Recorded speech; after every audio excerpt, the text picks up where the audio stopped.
Pada masa yang sama, kita jangan lari daripada hakikat kedua. Ini memang satu bailout. Ini bukan saya yang cakap, ini terang-terang ditulis, dilaporkan dalam RCI. Ia bailout. Aset yang kurang berdaya maju dipindahkan ke UJSB pada nilai 19.9 bilion.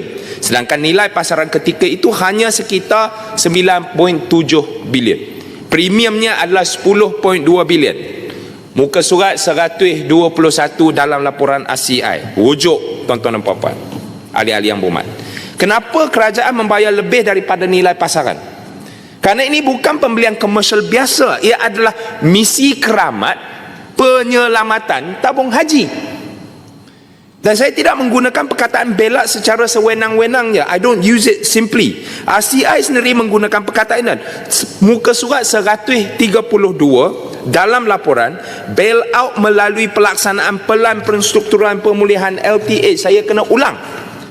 Dan ini merupakan satu solusi interim yang penting bagi menyelesaikan krisis kewangan LTH dan menangani jurang defisit. Muka surat 132. Kemudiannya, selepas membuat penilaian terperinci, Asia merumuskan bahawa pelan penstrukturan dan pemulihan itu merupakan solusi yang penting bagi menyelesaikan krisis kewangan.